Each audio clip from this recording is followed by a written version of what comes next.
वक्त हो चला है इस मंच को नई ऊंचाइयां प्रदान करने, विधा परिवर्तन करते हैं। और एक ऐसे कवि को मैं आपके सुपुर्द करने जा रहा हूं जिनके सम्मान में आप एक बार जोरदार तालियां बजा दीजिएगा। और उनको मैं इन पंक्तियों के साथ आमंत्रित करता हूं कि कोई आंखें नहीं दिखाना इन सिंहों की संतानों को, कि कोई आंखें नहीं दिखाना इन सिंहों की संतानों को, जान हथेली पर ले चलते ऐसे देश दीवानों को, कि मातृभूमि पर तन मन अर्पित, कि मातृभूमि पर तन मन अर्पित करने के अरमानों को रंग दे बसंती चोला पहने, कि रंग दे बसंती चोला पहने और फांसी चूमे उन परवानों को। अरे कब तक मौन धरेंगे हम, अरे कब तक मौन धरेंगे हम मनमानों की गद्दारी पर, और कब तक संत बनेंगे इन मक्कारों की मक्कारी पर। और अब की कोई भ्रम ना पाले, अब की कोई भ्रम ना पाले कि भारत माँ को बांटेंगे। अब की हमने ठान लिया दुश्मनों की गर्दन काटेंगे, दुश्मनों की गर्दन काटेंगे। और इन ओज की पंक्तियों के साथ ओज के हस्ताक्षर कवि मेरे प्रणम्य आदरणीय बड़े भैया रिक्की बिंदास जी को आमंत्रण, एक बार जोरदार तालियां आदरणीय बड़े भैया रिक्की बिंदास जी के लिए।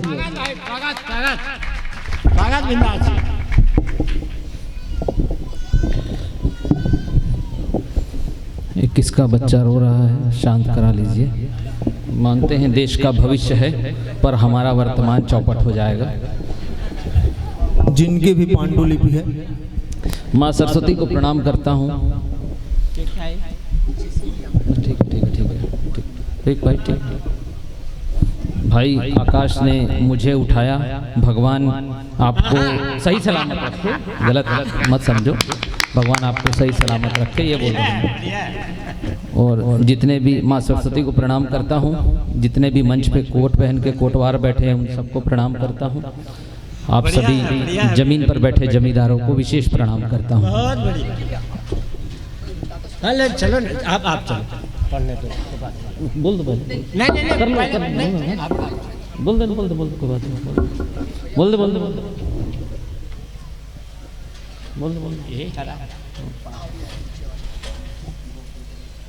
भाई गोपी ध्रुव की तरफ से 50 रुपये के सदर सप्रेम भेंट। ये जेसीबी ऑपरेटर है मरौद से, भाई गोपाल मणि के लिए सदर सप्रेम भेंट। बहुत बहुत धन्यवाद। स्वागत बिंदास सर, बहुत बहुत धन्यवाद। गोपी भाईला जेसीबी ऑपरेटर है। जिंदगी में जब बाई आते तो कैसे जेसीबी की तरह पूरा तहस नहस हो जाते, लगते होकर काम से मैच करी से ओकरे से तिमोला इनाम दी से बहुत बहुत धन्यवाद। स्वागत सर, प्रथम मरौद की जनता को, आप सभी लोगों को, आयोजक मंडल को बहुत बहुत धन्यवाद देता हूं। आप लोगों ने मुझे आमंत्रित किया एक बार, और बहुत अच्छा सुन रहे हैं। एक बार अपने लिए तालियां बजा दीजिए जोरदार। बहुत बढ़िया बिंदास जी। मैं जब यहाँ आया और अभी जब हम यहाँ पढ़ने के लिए खड़े हुए आकर के, तब मैंने इनको देखा कि यहाँ तो 3-4 आदमी दिख रहे हैं भाई। तो इन्होंने बोला भैया आप मंच पर तो चढ़ो। और दादा और मैं बात कर रहे थे कि ये कहाँ से निकल के आ रहे हैं, अचानक से भीड़ इतनी बढ़ गई। बहुत बढ़िया सुन रहे हैं, एक बार और अपने लिए तालियां बजाइए। मैं शुरू होता हूँ। बहुत बढ़िया बिंदास। भगत सिंह जी की इन पंक्तियों से जहाँ आपको बात समझ में आएगी वहाँ तालियां बजाना है, और जहाँ बात नहीं समझ में आएगी वहाँ ज्यादा बजाना। ये समझना सरदार कोई बड़ी बात बोल दिया, इसलिए वहाँ ज्यादा बजाना। तो भगत सिंह जी की इन पंक्तियों से अपनी शुरुआत करता हूं। अभी तक आपने प्यार मोहब्बत सुना, श्रृंगार सुना। प्यार मोहब्बत की बात मैं भी करूंगा, पर महबूबा से नहीं, वतन से मोहब्बत की बात। बहुत बढ़िया भाई। भगत सिंह जी ने अपनी एक डायरी, जेल डायरी जो उन्होंने जेल में लिखी थी, उसमें 2 पंक्तियां लिखी थी कि मेरी कलम मेरे जज्बातों से इस कदर वाकिफ है। भगत सिंह जी ने लिखा जेल में कि मेरी कलम मेरे जज्बातों से इस कदर वाकिफ है कि मैं इश्क भी लिखूं तो इनकलाब हो जाता है, मैं इश्क भी लिखूं तो इनकलाब हो जाता है। बहुत बढ़िया, बहुत बढ़िया। दोस्तों, सबसे पहले मैं अपना परिचय खड़ा करता हूं कि मैं क्या हूं, क्या लिखता हूं। आपके सामने अंतिम पंक्तियों में आपका मन मांगता हूं, आपकी तालियां मांगता हूं। सुनना दो स्वागत का भी ध्यान। स्वागत कि मैंने सिख परिवार में जन्म लिया, मैंने सिख परिवार में जन्म लिया, 10 गुरुओं में मेरी जान है, मैं भारत का वासी हूँ और मेरा भारत महान है।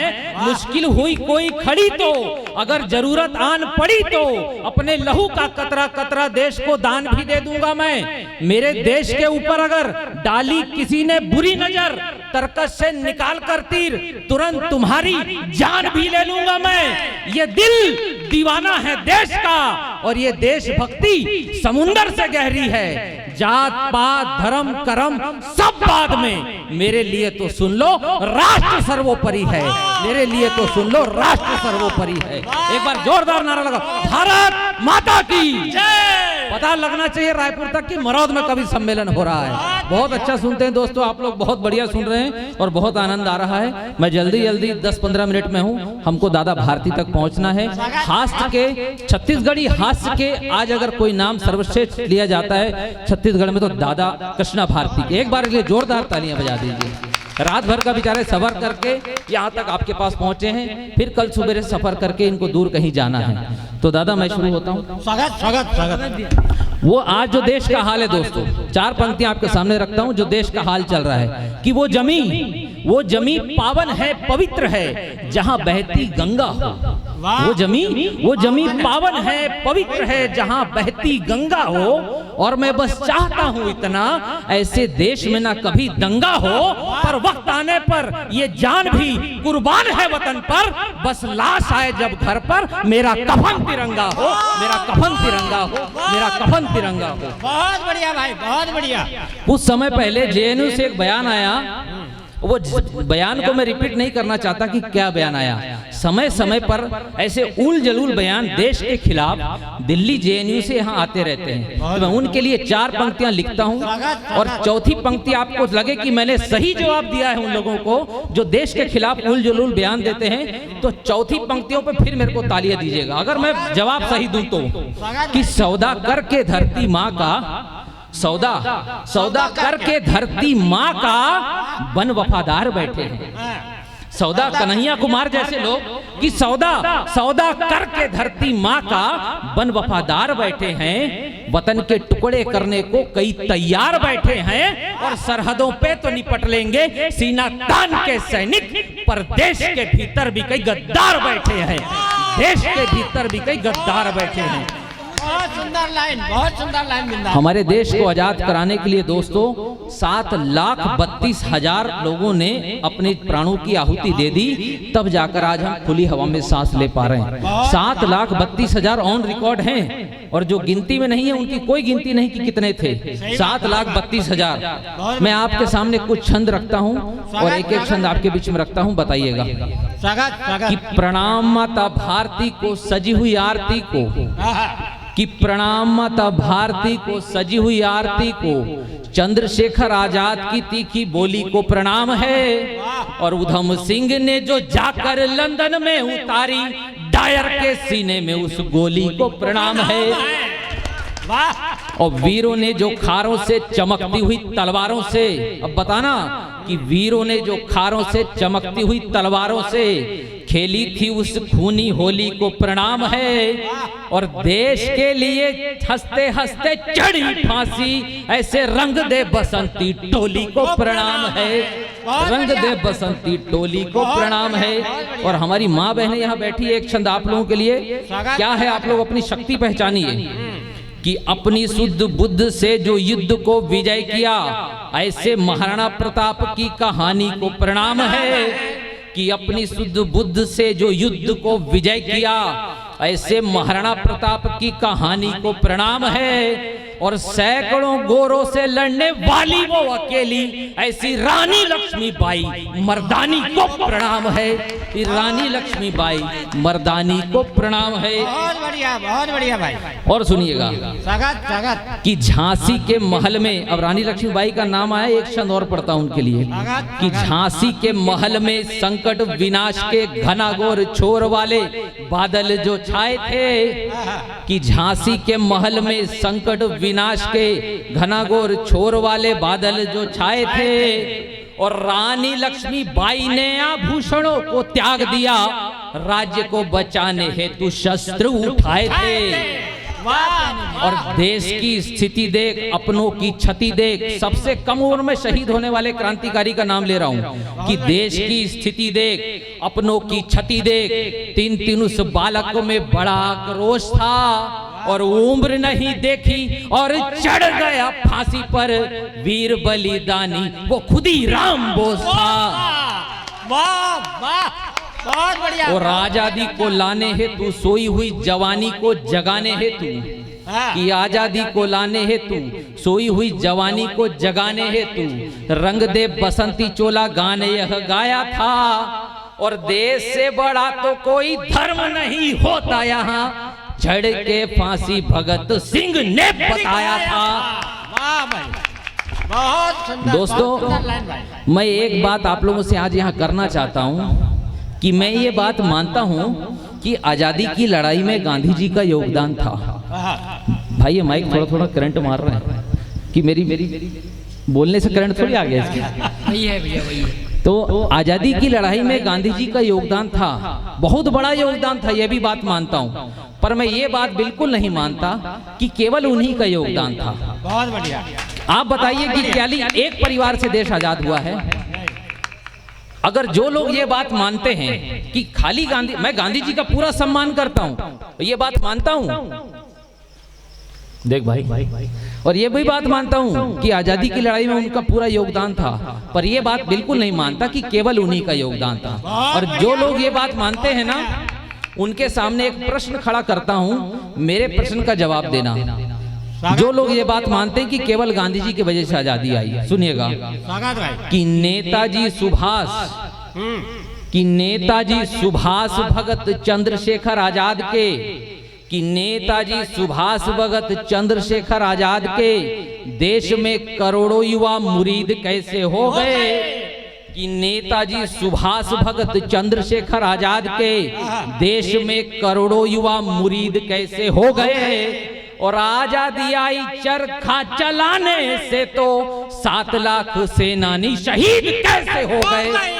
वाह, बहुत बढ़िया, बहुत बढ़िया, बहुत सुंदर। दोस्तों, बहुत बढ़िया आप लोग सुन रहे हैं। मेरे दोस्त अक्सर मुझसे कहते हैं कि आप हमेशा अंगार ही क्यों उगलते हो, श्रृंगार क्यों नहीं लगते। तो क्यों जरूरत पड़ती है देश में वीर रस के कवियों की, मैं आप लोगों को बताना चाहता हूँ। कुछ छंद आप लोगों के बीच में रखता हूँ, सुनिएगा। कि धरती का चीर सीना उगा के फसल जीना, कि धरती का चीर सीना उगा के फसल जीना, बोलो जय जय जय किसान कौन लिखेगा। और सीमाओं पे खड़े सीना ताने गोली खाने को जो, बोलो जय जय जय जवान कौन लिखेगा। और झूम रहा लहरा के हवाओं में इतरा के, तिरंगा आकाश में ऐसे नहीं लहरता। लाखों माओ ने अपने बेटे दे दिए, लाखों बहनों ने अपने सुहाग दे दिए, तब जाकर वो आकाश में लहर रहा है। तब सुनना, बहुत बढ़िया, बहुत बढ़िया भाई। झूम रहा लहरा के हवाओं में इतरा के, बोलो इस तिरंगे की शान कौन लिखेगा।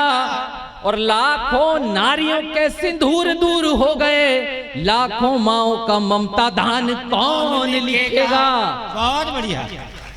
और सुनना दोस्तों, कि वो झांसी की थी शान, चौथी पंक्ति में फिर बताना अगर मैंने बात सही लिख दी होगी तो, कि वो झांसी की थी शान, वो झांसी की थी शान, युद्ध किया घमासान, वो रानी मर्दानी का बलिदान कौन लिखेगा। और लिखने वालों ने तो लिख दिया अकबर को, बोलो महाराणा को महान कौन लिखेगा। बढ़िया है भाई, बढ़िया बढ़िया। अंतिम छंद सुनना इसका, कि खुली हवा है आसपास तुम जो ले रहे हो सांस। जैसे मैंने बताया 7 लाख से ज्यादा क्रांतिकारी शहीद हुए हैं, तब जाकर आज हम आजाद हुए हैं। तब सुनना, कि खुली हवा है आसपास तुम जो ले रहे हो सांस, खुली हवा है आसपास तुम जो ले रहे हो सांस, बोलो कितनों की गई थी जान कौन लिखेगा। और सब ही लिखने लगे महबूबा पे तो, विश्व के हृदय में हिंदुस्तान कौन लिखेगा। बहुत सुंदर भाई। दोस्तों, सरदार कौन होते हैं? सरदार हिंदुओं से ही आए हैं। हिंदू धर्म की रक्षा के लिए एक सेना बनी थी जिसका नाम सरदार हुआ था। हर हिंदू ने अपने घर से अपना बड़ा बेटा दिया, जो एक रक्षा के लिए फौज बनी, वो सरदार हुए हिंदुओं से निकलकर। मैं सरदार शब्द की आपको परिभाषा बताना चाहता हूँ। हमारे देश के साहित्यकारों ने, उस समय के चाटुकारों ने, साहित्यकार नहीं चाटुकारों ने मुगलों को हीरो बना के पेश किया और हमारे क्रांतिकारियों को आतंकवादी तक कह दिया। बहुत बढ़िया बिंदास। मैं सरदार शब्द की परिभाषा आपको बताता हूँ कि क्या होते हैं सरदार। सुनना। स्वागत। दिल्ली के चांदनी चौक पर, दिल्ली में एक चांदनी चौक है, वहाँ हिंदुओं की रक्षा के लिए सिख धर्म के 9वें गुरु गुरु तेग बहादुर जी ने अपना सर कलम करवा लिया था। तब आप सिख धर्म की परिभाषा सुनना कि क्या होते हैं सिख। कि हम जान हथेली पर लेकर पैदा हुए। अंतिम पंक्तियों में आपको अगर लगे कि मैंने सही लिखा है तो तालियां बता देना जोरदार। कि हम जान, ये बात अपने ध्यान में रखिए कि सरदार कोई अलग नहीं, हिंदू धर्म से निकले हैं। हिंदू धर्म की रक्षा के लिए सरदारों की फौज बनाई गई थी। ये बात अपने दिमाग में रख करके इस पंक्तियों को सुनिएगा कि हम जान हथेली पर लेकर पैदा हुए, तलवारों से खेलकर बड़े हुए, देश धर्म पर संकट आते रहे, हम केवल उनसे लड़ते रहे, और जब जब देश ने पुकारा हमको, हम हंस हंस कर फांसी भी चढ़ते रहे, और हमको रुई लपेट कर जलाया गया। मुगलों द्वारा धर्म परिवर्तन ना करने पर जो याचनाएं दी गई थी, तब सुनना कि हमको रुई लपेट कर जलाया गया, दीवारों पे भी चुनवाया गया, हमारे शरीर पर आरा चलवा के हमको 2 टुकड़ों में बांटा गया, गरम तवे पे बैठाकर हमको पुर्जा भी काटा गया, और पुर्जा कटकर भी हम पुर्जा अब बताना कि पुर्जा कटकर भी हम धर्म पर चलने से रुके नहीं, और शीश चांदनी चौक पर कटवा लिया, मगर मुगलों के आगे झुके नहीं। बहुत बढ़िया बिंदास, बहुत बढ़िया भाई, बहुत अच्छा सुन रहे हैं आप लोग। एक बार जोरदार तालियां अपने लिए बजाइए।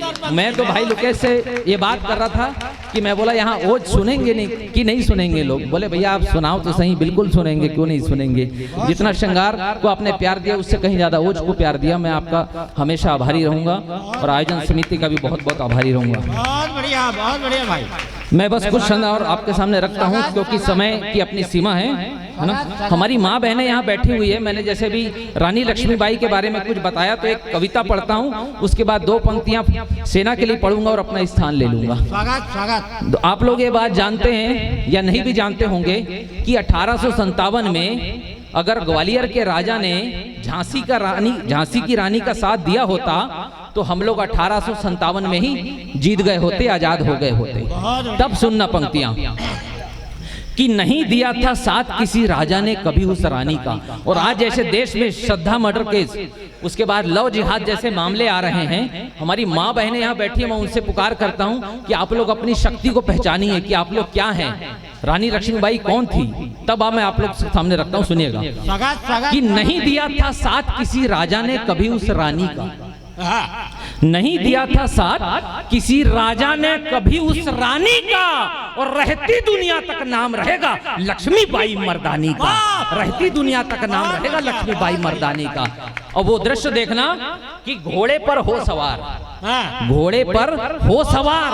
दोनों हाथों में लिए तलवार, पवन गति सी मैदान में आई, मुंह में घोड़े की लगाम दबाई, और हौसला देखने लायक बुलंद कर रखा था, पीठ पर दूध मुहा बेटा बांध कर रखा था। वो आमने सामने उसने सीधा उन पर काट प्रहार किया। अरे गिनती नहीं कितने अंग्रेजों को फिर मौत के घाट उतार दिया। जंगे मैदान किया उसने, याद करना और इतिहास पढ़ना कि जंगे मैदान किया उसने। तब ये ऐलान किया उसने कि धड़ से जब तक शीश जुड़ा है, धड़ से जब तक शीश जुड़ा है मैं दम नहीं भरने दूंगी, और जब तक जीवित हूँ झांसी पर कदम नहीं रखने दूंगी। जब तक जीवित हूँ झांसी पर कदम नहीं रखने दूंगी। बहुत बढ़िया भाई। और एक सच्चाई पढ़ रहा हूँ अंत में कि तब हर राजा तब हर राजा गर झांसी की रानी सा जज्बा कर लेता। गूगल करके देख लेना, यूट्यूब में देख लेना, 565 रियासतें थी देश आजाद होने के पहले, 565। तब हर राजा गर झांसी की रानी सा जज्बा कर लेता। अरे किसी अंग्रेज की औकात नहीं थी भारत पर कब्जा कर लेता, किसी अंग्रेज की औकात नहीं थी। बहुत बढ़िया बिंदास, बहुत बढ़िया भाई, बहुत सुंदर। मैं बस कुछ पंक्तियां और सेना के लिए पढ़ता हूं और अपना स्थान लेता हूं, समय की अपनी सीमा है। स्वागत स्वागत। सैनिक की परिभाषा आप लोगों के सामने रखता हूं। सैनिक क्या होते हैं, सैनिक होता क्या है, बहुत कम शब्दों में बता रहा हूं क्या होते हैं सैनिक। ये पंक्तियां मैंने फिरोजपुर, एक बॉर्डर है हिंदुस्तान पाकिस्तान का वाघा और दूसरा बॉर्डर है फिरोजपुर, मैंने वहां भी ये कविताएं पढ़ी थी जवानों के बीच। सब सुनना कि सैनिक की परिभाषा क्या है। कि वतन पर मर मिटने का अरमान रखते हैं, वतन पर मर मिटने का अरमान रखते हैं, छुपाकर दिल में अपने हम हिंदुस्तान रखते हैं, और चारों पहर रहता है हम पर मौत का पहरा।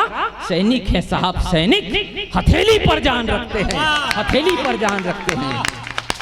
बहुत बढ़िया, बहुत बढ़िया भाई। अभी देहरादून के एक मेजर शहीद हो गए थे, मेजर विभूति। उनका शव आया उनके घर पर, उनकी उतारी हुई वर्दी उनकी पत्नी को दी गई। उन्होंने अपने पति की लाश के सामने खड़े होकर जय हिंद विभूति किया, ऐसे करके बोला कि जय हिंद विभूति, और उनकी उतारी हुई वर्दी हाथ में है। तब मैंने दादा सोचा उस समय कि ये क्या सोच रही होगी, अपने पति को अंतिम सलाम दे रही है वर्दी हाथ में लेके, और क्या सोच रही होगी। तो मैंने लिखने की कोशिश की है, सुनिएगा। ये दृश्य अपने हाथ दिमाग में रखना कि उनकी उतारी हुई वर्दी हाथ में है और वो जय हिंद बोल रही है। तब सुनना कि हर जन्म मेरे फौजी तुझसे प्यार करूंगी, हर जन्म में, हर जन्म मेरे फौजी तुझसे प्यार करूंगी, पहले इनकार करूं फिर इजहार करूंगी, पहले इनकार करूं फिर इजहार करूंगी। जय हिंद मेरी जान, फिर आना तुम लौट के, आना तुम लौट के, आना तुम लौट के। मैं हाथों में वर्दी लिए इंतजार करूंगी, मैं हाथों में वर्दी लिए इंतजार करूंगी। ये होती है सैनिक की पत्नी दोस्तों। बहुत सुंदर। इतना बड़ा बलिदान देता है हमारे फौजी, फिर भी कुछ नेता उन पर टिप्पणी करने से बाज नहीं आते। बहुत पाकिस्तान बहुत बात करता है दोस्तों जंग की। फिर मेरे मुंह से निकल गया पाकिस्तान। वैसे पाकिस्तान का नाम लेना भी नहीं चाहिए। क्यों नहीं लेना चाहिए? क्योंकि जितनी पाकिस्तान की जनसंख्या है ना, उससे ज्यादा कैदी हिंदुस्तान की जेलों में बंद है। बहुत बढ़िया। और भारत सरकार उनकी सजा कर दे माफ, पाकिस्तान ऐसे ही साफ, कुछ करने की जरूरत ही नहीं है, कुछ करना ही नहीं पड़ेगा। बहुत सुंदर बिंदास भाई। एक मैंने छंद लिखा आकाश भाई, स्वागत कि जो हमारा पीओकी वाला हिस्सा है, जो पाक अधिकृत कश्मीर, उस पर कि पाक ने जो कब्जा किया है पीओके पे, दादा सुनना, नया लिखा है एकदम, कि पाक ने जो कब्जा किया है पीओके पे, भेजा घूमते ही सब उखाड़ देंगे हम, और पैंट गीली हो जाएगी पाक के पठानों की भी, सीमाओं से सीना तान जब दहाड़ देंगे हम। और भूत जो चढ़ा है तुमको कश्मीर लेने का, कि भूत जो चढ़ा है तुमको कश्मीर लेने का, चिंता ना करो मिनटों में सब झाड़ देंगे हम।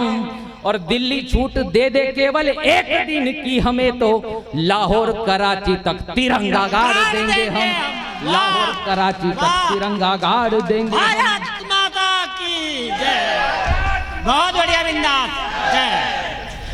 मैं भी बात कर रहा था कि सैनिक इतना बड़ा बलिदान देता है और हमारे राजनेता उन पे राजनीति करने से बाज नहीं आते। एक बिहार का एक सैनिक शहीद हो गया तो वहां के नेता ने क्या बयान दिया, अरे इनकी मौत का क्या अफसोस करना, इनको तो तनख्वाह इसी बात की मिलती है मरने की। सही बात। मैं उन नेताओं से कुछ कहना चाहता हूं। एक पंक्ति मेरे को दिमाग में आ गई कि बंद करो शहीदों पे राजनीति करना, बंद करो शहीदों पे राजनीति करना। ये रैलियां, ये भाषण, ये धरना और नेताजी अपने देशभक्त होने का सबूत जरा दो। और इतनी है चिंता देश की तो अपने बेटों को सेना में भर्ती करा दो। बहुत बढ़िया बिंदास, बहुत बढ़िया।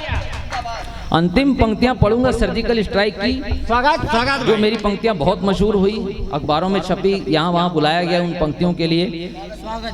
दोस्तों, उनके पहले एक बड़े कवि की मेरे को एक दो लाइन याद आ गई दादा, कि मैंने जब से कलम उठाई मैंने सोच लिया कि अगर लिखूंगा तो सच लिखूंगा, नहीं तो नहीं लिखूंगा। तब मैं बड़े कवि की दो पंक्तियां कोट कर रहा हूं कि या तो इन बच्चलन हवाओं का रुख मोड़ देंगे हम, या तो इन बच्चलन हवाओं का रुख मोड़ देंगे हम, या खुद को वाणी पुत्र कहना छोड़ देंगे हम। और जब भी हिचकिचाएंगे सच्चाई लिखने से, कागज को फाड़ देंगे, कलम को तोड़ देंगे हम। कागज को फाड़ देंगे, कलम को तोड़ देंगे हम। तब सुनना, अंतिम पंक्तियां पढ़ता हूं और वीर गति को प्राप्त होता हूं। अगर अब तक मैंने सही लिखा हो, सही कहा हो, तो अंतिम पंक्तियों में तालियों से गुंजा देना। जब देश में सर्जिकल स्ट्राइक हुई थी, अभी कुछ दिन पहले सेना ने सर्जिकल स्ट्राइक की, कितनों को पता है? आप हाथ उठा के बताओ। सर्जिकल स्ट्राइक हुई थी देश में, सेना ने सर्जिकल स्ट्राइक की। हमने, हमारी एयरफोर्स पाकिस्तान में घुस करके उनको मार के आए। बहुत बढ़िया, मार के आए, अच्छा किए। पर उसके बाद दिल्ली से एक नेता सेना से सर्जिकल स्ट्राइक के सबूत मांग रहा है कि बताओ क्या सबूत है कि सर्जिकल स्ट्राइक हुई थी कि नहीं। वो पूछ रहे क्या सबूत है कि हमारी सेना अंदर गई, उनको मार के वापस आई, इसका सबूत दो। और मैं उस नेता का यहाँ नाम नहीं लेना चाहता, नहीं तो आप लोग समझ जाएंगे मैं केजरीवाल की बात कर रहा हूँ। इसलिए बिना उसका नाम लिए मैं उसको जवाब दे रहा हूं भारतीय सेना की तरफ से और मरौद गांव की तरफ से। अगर मैं जवाब सही दूं तो एक एक आदमी मेरे को तालियों से विदा करना, मैं अपनी जगह पे बैठ जाऊंगा। बहुत बढ़िया, स्वागत। कि मुद्दे बहुत हैं देश पे राजनीति करने को। अरे बहुत से ऐसे मुद्दे हैं देश पे राजनीति की जा सकती है। आप सैनिकों पे राजनीति करोगे, कवियों को जवाब तो देना ही पड़ेगा। तब सुनना, अंतिम पंक्तियों बताना और मेरे को विदाई देना कि मुद्दे बहुत है देश पे राजनीति करने को, पर उनसे सबूत ना मांगो जो तैयार रहते हैं देश पे मरने को। और जिस पे करो राजनीति तुम, जिस पे करो राजनीति तुम, ये कोई धर्म या जात नहीं। और सेना पर उंगली उठाओ, इतनी तुम्हारी औकात नहीं। वाह वाह वाह, बहुत बढ़िया, बहुत बढ़िया, बहुत बढ़िया भाई। इस मंच को पूरी ऊंचाइयों तक लेकर गए आदरणीय बड़े भैया रिक्की बिंदास जी के लिए एक बार दोनों हाथ उठाकर पूरे सम्मान के साथ तालियां आप लोग बजाएंगे। और निवेदन कर रहा हूं, अभी हमारे बीच 2 कवि, 3 कवि, 2 कवि और शेष हैं और हमें सबसे अंतिम कवि तक आप सबको पहुंचना है। मैं निवेदन करूंगा कि आप सभी अपनी उपस्थिति इसी तरह बना के रखें और आप पूरी तन्मयता से सुन रहे हैं, इसमें कोई दो मत की बात नहीं है। एक बार आप सभी अपने लिए तालियां बजाएं, आपके अपने सम्मान में। आदरणीय रिक्की भैया जी बहुत शानदार कविता पाठ कर रहे थे, देश के बारे में, युवाओं के बारे में बात कर रहे थे। 4 पंक्तियां मैं उनको देता हूं कि हम अपनी जान के दुश्मन को, कि हम अपनी जान के दुश्मन को भी अपनी जान कहते हैं। मोहब्बत की इस मिट्टी को हिंदुस्तान कहते हैं। उसके बाद चाहे ये जुबान चाहे कट जाए, कि उसके बाद ये जुबान चाहे कट जाए, हमें जो कुछ भी कहना है अलल ऐलान कहते हैं, अलल ऐलान कहते हैं। और रिक्की बिंदास भी आप सभी के सामने बिल्कुल बेबाकी के साथ यहाँ पर उपस्थित थे और बात कर रहे थे देश के जवानों की। मैं 4 पंक्तियां अपनी लिखी हुई आप सभी को प्रेषित करता हूं कि वाकई एक देश के जवान का दर्द क्या है। साथियों, आप और हम जैसे लोग जब इस कार्यक्रम को पूरे शांति के साथ, पूरी तन्मयता के साथ और पूरे आनंद के साथ जब बैठकर हम इस कार्यक्रम का आनंद ले रहे होते हैं, तब हमारे देश के जवान वहां पर देश की सीमा के जो तार वहां पे लगे हैं उसका सहारा लेकर उस अंधेरी रात में सो रहे होते हैं। मैं अपनी 4 पंक्तियां देता हूं साहब, सुनिएगा। आदरणीय दादाजी का, आदरणीय रिक्की भैया जी का मैं ध्यान चाहूंगा। स्वागत है, स्वागत है। कि मैं अपने इश्क के दामन को अकेला छोड़ आया हूं, मैं जग के सारे बंधन को यूं ही तोड़ आया हूं। मैं अपने इश्क के दामन को अकेला छोड़ आया हूँ, मैं जग के सारे बंधन को यूं ही तोड़ आया हूँ। मुझे तू अपने सीने से लगा लेना है भारत माँ, मुझे तू अपने सीने से लगा लेना है भारत माँ। मैं अपनी माँ के आंचल को तरसता छोड़ आया हूँ। मैं अपनी माँ के आंचल को तरसता छोड़ आया हूँ। तो साथियों, ये होता है एक देश का जवान जब अपना भरा पूरा परिवार छोड़कर जब देश की सरहद पर वो पदस्थ रहता है, तटस्थ रहता है, तब आप और हम जैसे लोग होली, दिवाली और इन सब पर्व को बहुत ही हंसी और खुशी के साथ इस मंच पर अंजाम दे जाते हैं।